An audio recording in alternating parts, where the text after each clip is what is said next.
नमस्कार दोस्तों, आपका स्वागत है हमारे YouTube चैनल में। कैसे हैं आप सब? आशा करती हूँ आप सब भी अच्छे होंगे। आज मैं आपके लिए कहानी लेके आई हूँ, बुढ़ापा। मुनिया भागती हुई आई और अपनी फ्रॉक की जेब में से एक कागज़ की पुड़िया निकाली जिससे उसने लड्डू छुपाए हुए थे। जल्दी से पुड़िया अपनी अम्मा दादी को पकड़ाते हुए बोली, अम्मा, बहुत छुपते छुपाते हुए तुम्हारे लिए लाई हूँ, जल्दी से खा लो। अगर माई आ गई तो आज हमारी खैर नहीं। जर्जर हुए शरीर को किसी तरह समेटते हुए उस नन्ही सी चंचल सी मुनिया की दादी भीगी हुई आँखों से साथ धीरे धीरे उठी और मुनिया को गले लगाकर बोली, न जाने कौन से अच्छे कर्म किए थे मैंने जो इतनी प्यारी बिटिया मिली मुझे। मुनिया अम्मा को अपने से अलग करते हुए बोली, लड्डू खा, काहे नहीं लेती हो? आज हमारी पिटाई करवाने का सोची हो का? बुढ़िया माई बिलख उठी, ना बिटिया, तोरे हिस्से का लड्डू खाकर पाप का भागीदार ना बनना है मुझे। तू खा कर दिखा और बता कैसे हैं। मेरा पेट तो तुझे खाते हुए देखकर ही भर जाएगा। मुनिया ने आंखें तैरते हुए कहा, माई ठीक कहती है, बुढ़ापे में अब सठिया जाते हैं। कल तो तुम्हारा कुछ मीठा खाने का मन कर रहा था। आज माई के साथ उनके काम पर गई थी तो मालकिन के घर से कोई पूजा थी, उन्होंने ही सबको लड्डू बांटे। मुझे 4 लड्डू मिले थे, 2 तो माई ने ले लिए थे बाबू को देने के लिए, 2 बचे थे वो मैं तोहार वास्ते लाई हूँ। तो तुम्हारी तो नौटंकी शुरू हो गई।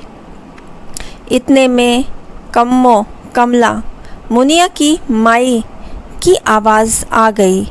दोनों दादी पोती की तो जान ही निकल गई।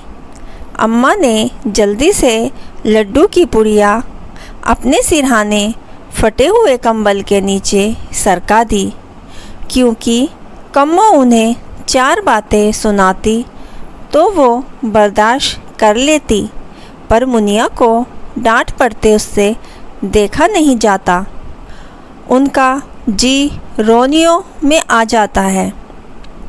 कम्मो अंदर आ पाती तभी पड़ोस की जानकी आ गई और कम्मो को बताने लगी कि उसकी दादस भगवान को प्यारी हो गई है, इसलिए वो अपने परिवार के साथ आज शाम की ट्रेन से अपने गांव जा रही है।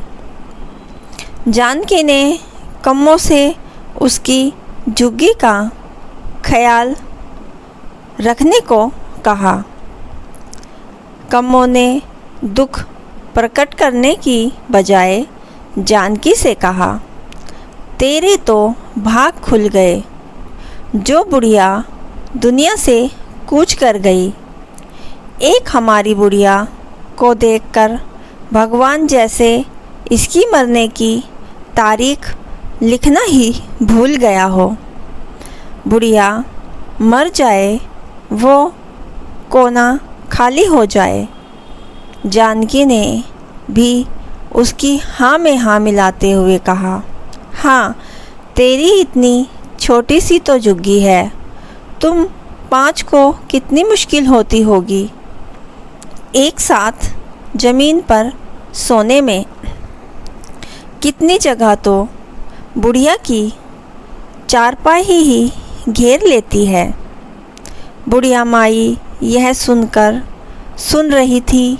उनकी आँखों में आंसू की धारा बह रही थी।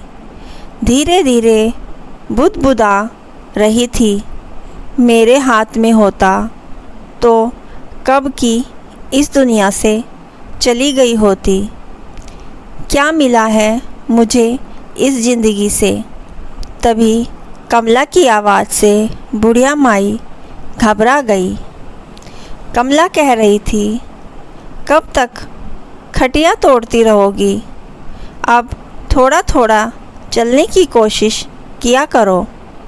कम्मो सेठानी के घर से खाना लाई थी। बच्चे बाहर अपने दोस्तों के साथ खेल रहे थे और मोहन काम पर गया हुआ था। कम्मो अकेले ही खाना खाने बैठ गई और बुढ़िया माई को पहले दिन की बासी रोटी हरी मिर्च से दे दी। कम्मो खुद बहुत आनंद लेकर खा रही थी। कम्मो सोच रही थी कि बुढ़िया उसे खाते देख चिढ़ेगी, पर उसे माँ के मन की बात माँ बनने के बाद भी नहीं समझ आ पाई थी कि माँ तो अपने बच्चों को खाता देखकर ही तृप्त हो जाती है। वो तो अपने बच्चे ही ऐसे होते हैं जो माँ बाप का किया हुआ सब भूलकर उनके मरने के दिन गिनने लगते हैं। बुढ़िया माई को इस बात की तसल्ली थी कि मुनिया और मोहन उसका बहुत ख्याल रखते हैं। दोस्तों, बुढ़ापे की ये कहानी आपको कैसी लगी हमें कमेंट बॉक्स में ज़रूर बताइए और हमारे चैनल को लाइक, शेयर, सब्सक्राइब करना ना भूलें। कहानी सुनने के लिए आपका दिल से धन्यवाद।